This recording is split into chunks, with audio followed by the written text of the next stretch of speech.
Yes, welcome back, my dear King's friends, dear colleague. After that powerful message you heard from Professor PLO Lumumba, let us share our thoughts and our perspectives on what we heard from Professor. Now it is learning, you see, I'm receiving blessings from our homeland here. You know, in Africa, when it is learning like this, we believe that this is the blessing where crops, trees, and plants are going to grow to start a new life. We believe in water, in rain, plus life, and that's why when it is raining like this, grasses grown up, plants grown up, and also animals get food. So this is the kind of blessing that we embrace here in the continent of Africa. So let us go back to what Professor has said. Of course, Professor touched many issues, but let us look on the issue of the African Union that's touched by Professor. And of course, we need to reform the African Union. The African Union that we have been claimed that it is representing the Western interest.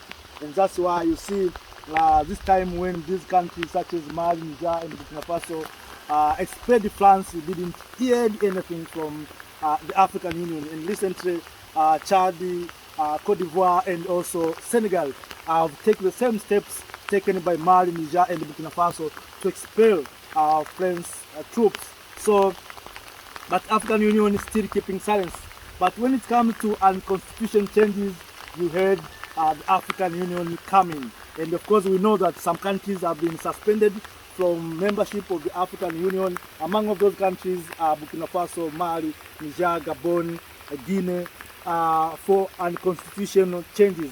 But the African Union are forgetting that the people of Africa want development. People of Africa want food on the table. People of Africa want good Lord, security, peace. That's what the people of Africa want. But the Americans, the Western power, want democracy. That is the two controversial things.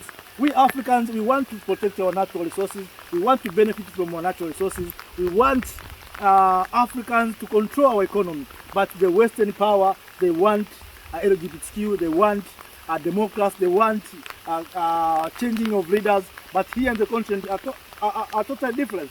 So that's why you see we are saying that the African Union that we have is not representing African people, are representing the Western agendas. And of course we know, as Professor said, those who pay the piper is the one who calls the tune. So those who feeds you always controls you. And we know that the African Union that we have is being sponsored by the West NGOs. So I think we need to reform the African Union.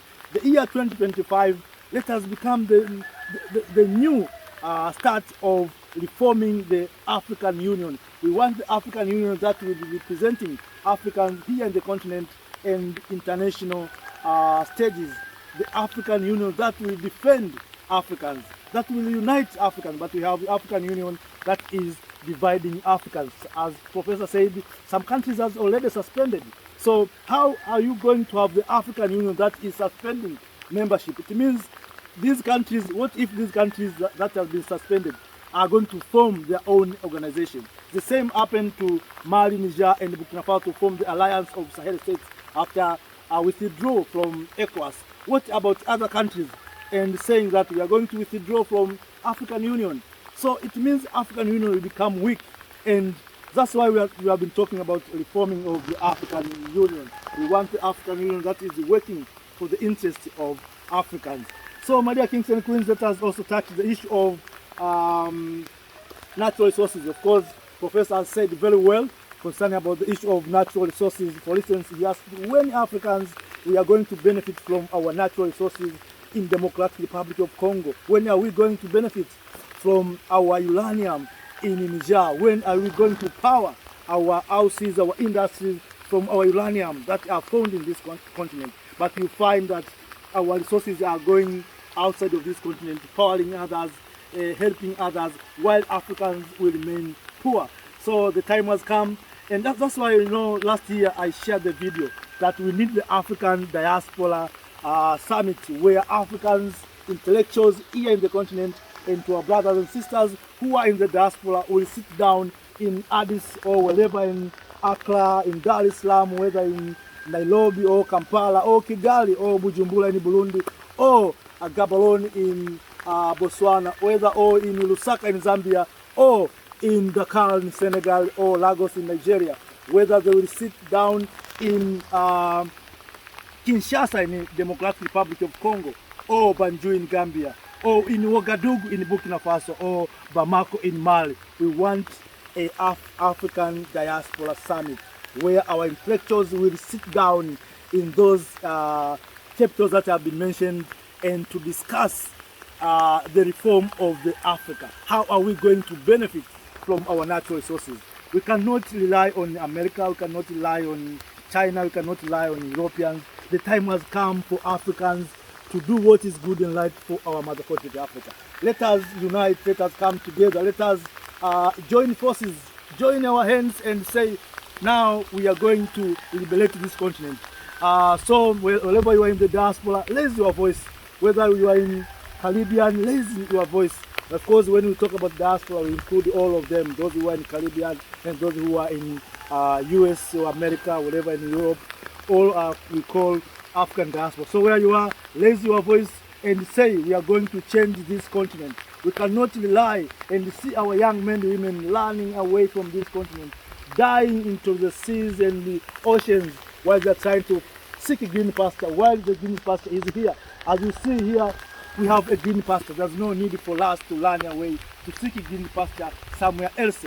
So we need to invest in our continent, but we cannot invest in our continent if we are not coming together, if we are not planning for our future. So that's why we are saying we need Africa Diaspora Summit.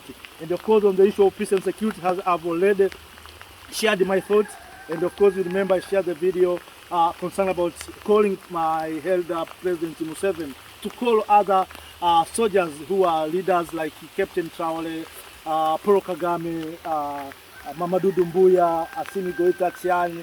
Let us Museveni summon them, all these soldiers, and plan how are we going to bring peace in this continent. How are we going to fight and to create a strong joint army that will protect African resources.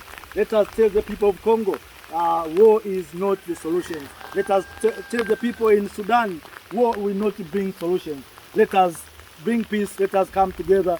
And what is so sad, we will find the mediators are coming from outside and not here in the continent of Africa. But those are just my things, my dear kings and queens. I'm trying to share what I think. Those are just my thoughts. So I'm waiting to hear from you, from what you heard from Professor. Let us not speak for too long because you become bored and tired. So let me end here. Wish you a good day. And of course, we have already started a new era, the era of revolutions. Let us start a new fresh by the year 2025. And of course, I promise you that the year 2025 must be the year of revolutions. Let us plant the tree to create the shade for others.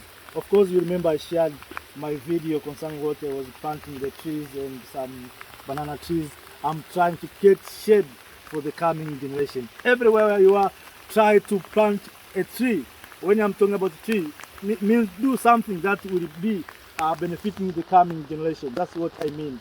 So, my dear kings and queens, ladies and gentlemen, stay safe. Have a nice time. Thank you for your time. Bye-bye.